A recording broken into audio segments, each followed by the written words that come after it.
Your Highness, welcome to the program. Thank you for joining me. Thank you. Thank you very much. We are here at a remarkably historic time. Qatar is one of 5 Arab nations taking part in the strikes against ISIS. Why are you doing this, and are you in it for the long haul? Well, we're in it because we believe that this is a dangerous movement happening in around our region, and we're going to stay in it as you said for. Unfortunately, it looks like we're going to stay for a while. Everybody, not only Qatar. So we are in it. We believe that we have to counter terrorism, and that is why we are in it. We've been asked by our American friends if we can join, and we did. Secretary of State Kerry, President Obama himself have said that this is not about President Assad at the moment. Yes, there's been a 3-year war. Yes, everybody said Assad must go, but this is only about ISIS. Do you agree with that? Honestly, no, I don't agree. I agree that we have to counter terrorism, yes, but I believe that the main cause of all this is the regime in Syria, and this regime should be punished.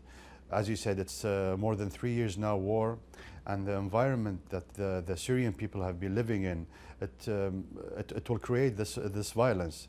And we've been saying that from day one, that if we don't stop the bloodshed in Syria, and we don't stop Bashar committing genocide on his own people, this is where we're going to reach. Unfortunately, we are in a situation now that the Syrian people who demanded for their freedom are between a regime, brutal regime, and terrorist acts. So I think it's a whole thing that has to be solved. If we think that we're going to get rid of terrorist movements and leave those regimes doing what this regime especially doing what he's doing, then terrorist movements will come back again. So how far can you just agree to be striking ISIS? Will Qatar do something else? Strike Assad targets, regime targets? Well, Qatar cannot do that by itself, of course. If there's a coalition that will help and protect the Syrian people, we will be part of it.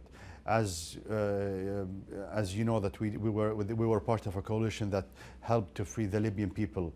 So we will be part of it because we believe that the main, what caused all this chaos is the Syrian regime.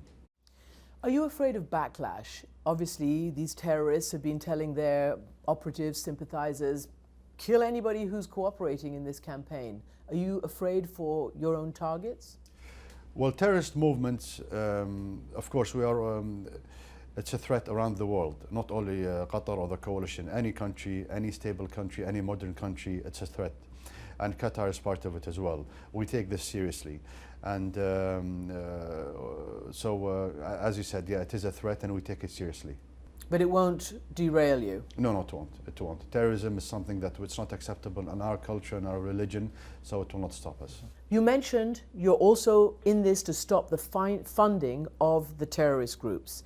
As you know, this is something that President Obama, in fact, all world leaders are saying the only thing that's really going to stop it is the funding. Qatar has been blamed, criticized over the years for either funding or allowing sympathetic sheikhs, mullahs, sympathetic rich people to fund these movements. Well, we have to see the difference between movements. I know that in America and some countries they look at some movements as terrorist movements. In our part of the region we don't. But if you're talking about certain movements, especially in Syria and in Iraq, we all consider them terrorist movement, and we don't accept any fund for those, and we don't accept anybody funding those groups. Will you stop them? Of the people course. Who go to the mosques and whip people up and say we've got to, help jihad? We have a strong law against funding terrorist groups. But as I said, there's differences between some countries of who are the terrorists and who are the maybe Islamist groups, but we don't consider them as terrorists. Such as? Such as groups in Syria, groups in Libya, groups in Egypt as well. But isn't that a problem then? Because you then have a fundamental difference with some of your coalition partners. And you have been criticized. Qatar has over the years been criticized of sort of throwing money at a lot of these groups. And some of them are troublemakers in Syria. Some of them are extremists. So you're saying that you don't buy that, you don't recognize them as extremists? No, we do recognize extremists We believe if they're extremists, we believe that they're extremists, and we don't fund extremists. But there are differences. There are differences that some countries and some people, that any group which comes from Islamic background are terrorists, and we don't accept that. And all this is because of political difference. We don't accept that. But people, especially in Syria and Iraq and other Arab countries, who don't believe in the freedom of speech, who don't believe that they have to live with others and accept others, and also accept the choice of the people, their own people, those are the people that we don't fund. Other than that, I believe that we will make a big mistake for any Islamic movement, that we have differences, ideology differences with them. I'm talking about some countries. To consider them extremists, I think this is a big mistake. It's in danger. Other than that, extremists are well known. Terrorist groups are well known, and we know them. Everybody knows them. So let me ask you specifically then, because this is obviously key to all of this. Some of the Arab coalition partners taking part with you have had differences with you over, for instance, the Muslim Brotherhood. You supported the Muslim Brotherhood in Egypt. Now they're out. You housed them, a lot of them, once they were flushed out. And also Hamas, obviously the United States believes, and Israel and many other nations, that that is a terrorist organization. You don't. So does that mean you keep funding them? Going back to the first point that you mentioned, that we had differences with some of our brother neighboring countries. It is true, yes, we had differences. There was a confusion in the beginning of the Arab Spring, and for everybody, especially in our region, because it happens in our neighbors, in our neighboring countries. Everybody took a different step, foreign policy. We took our foreign policy, which we believe was right at that moment, that we helped and we stood by the Arab people who demanded for their dignity and for freedom. What happened after that election? Egyptian people elected government, or elected the Muslim Brotherhood. We gave aid to the Egyptian government before the Muslim Brotherhood, during the military government after the step down of Hosni Mubarak. People were saying that we support the Muslim Brotherhood. We don't support, we support the Egyptian government. We supported them during Mr. Tantawi. We supported them also during the Prime Minister Issam Sharaf. We supported them during Ms. Morsi, and we support them also during the former President Adli Mansour, and we still support them. So something to do with the Muslim Brotherhood. We know that Muslim Brotherhood, after what happened in Egypt a year ago, after the coup that happened in Egypt, many of them left, and some of them came to Qatar because they were threatened and they were afraid. So yes, they were in Qatar, and they were safe in Qatar as long as they didn't practice any political or any ideas. They're always welcomed in Qatar. Are they still there? Some of them are still there. Some of them are leaving because they believe that this is the moment for them to practice politics, and they know the rules of the country, that as long as you're here, you cannot practice politics against any other Arab country. As long as they're in Qatar? As long as they're in Qatar. Hamas, will you continue to support Hamas? We support all Palestinian people. We believe Hamas is a very important part of the Palestinian people. As I said, we have differences with friends that, for example, they consider them as terrorist groups. We don't. Simply because they're a very important component of the Palestinian people. Going back to history, nearly 10 years ago, we were asked by the Americans if we can talk to Hamas to make them participate in the election which happened in Palestine.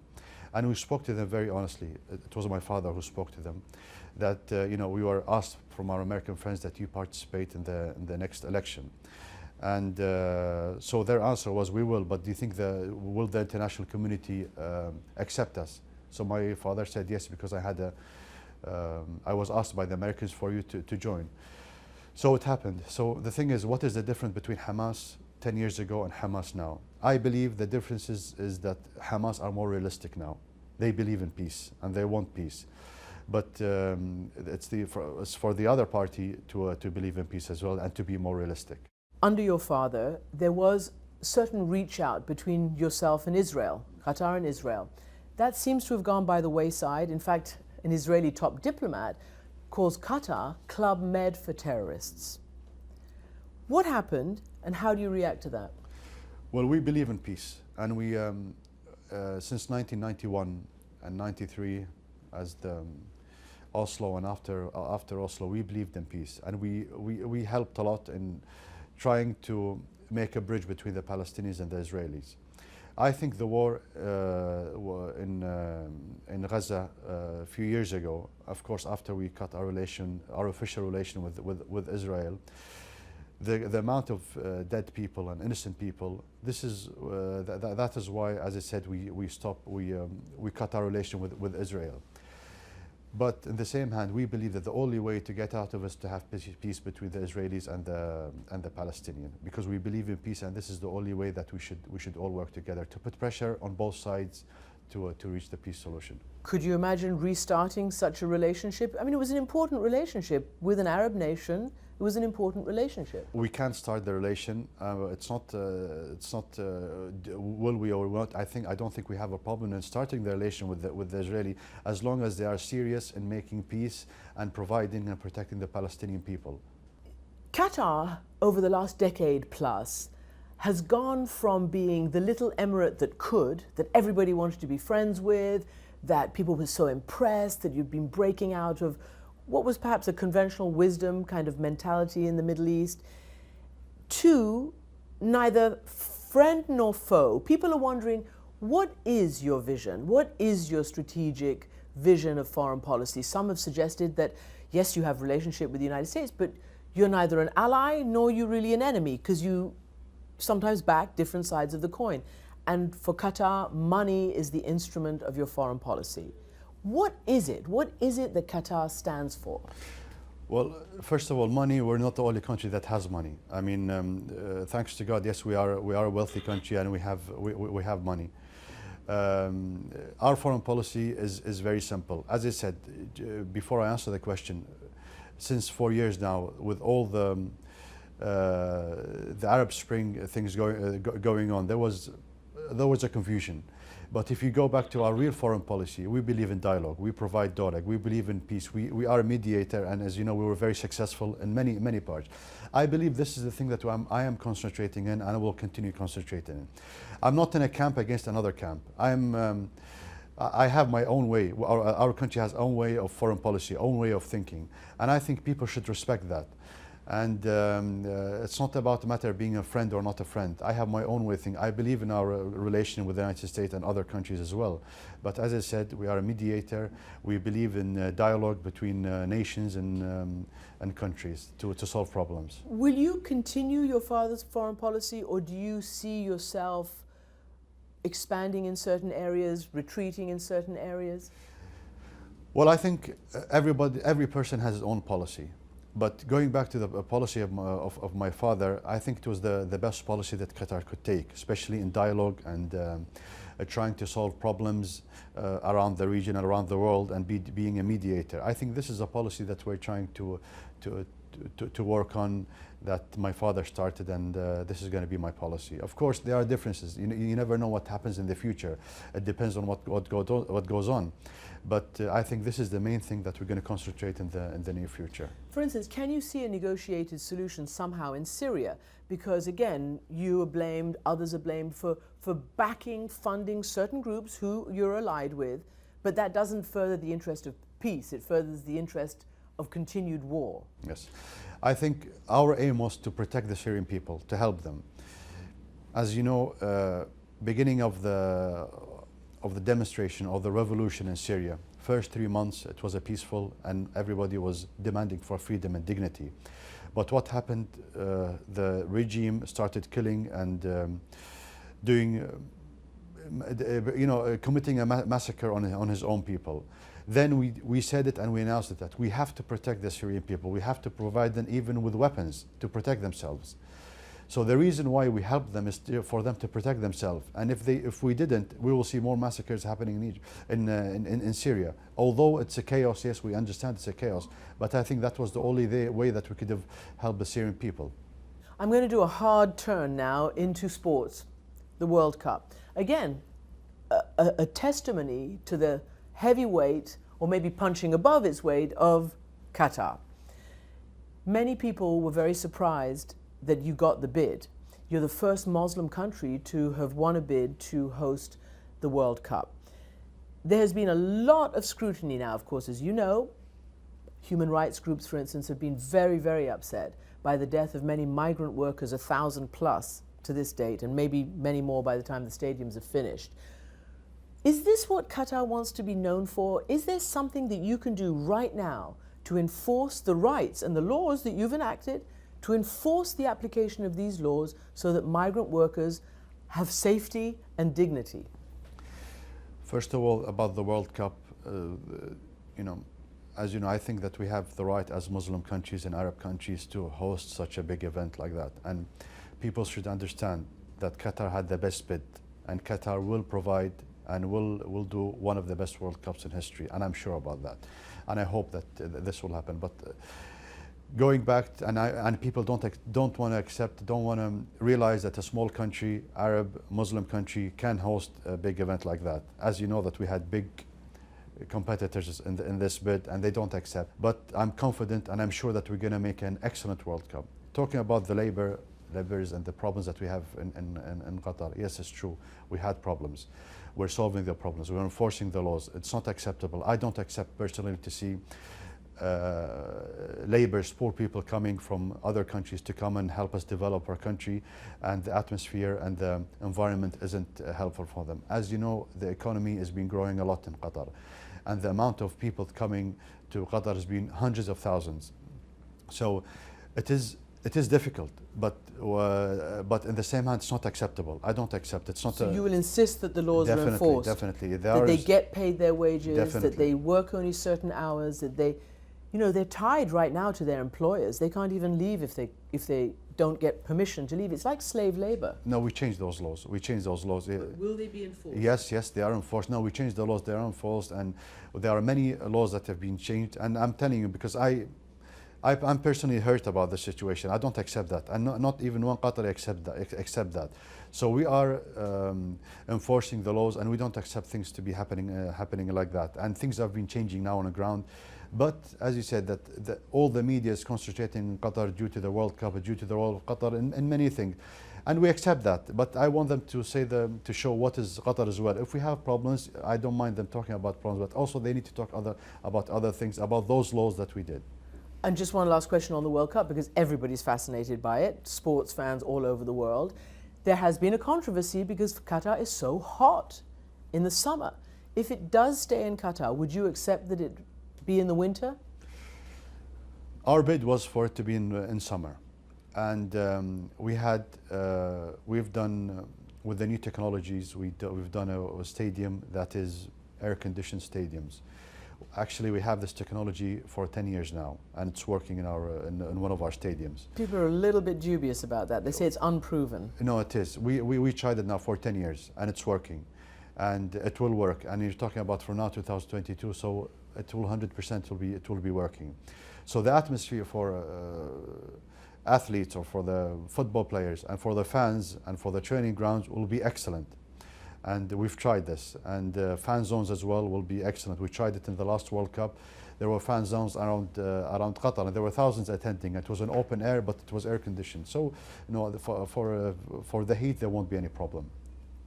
So would you accept that it be in the winter? I just say because FIFA, the medical community, others. I agree with you. For me, I will accept if to choose the best time for the atmosphere. But I think our bid was for the winter.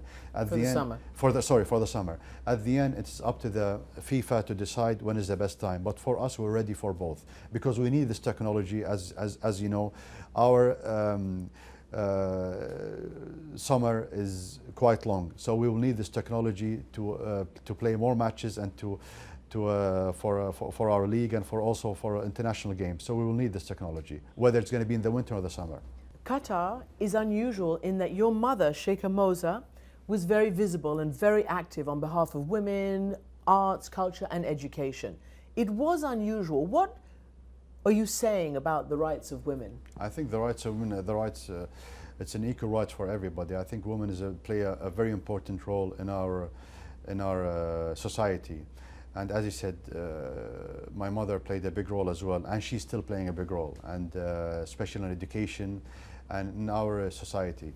So I believe in their role, and I encourage their role, and they are equal to men in jobs and in work, and they should be, and they help a lot in developing our country, and I believe in their role.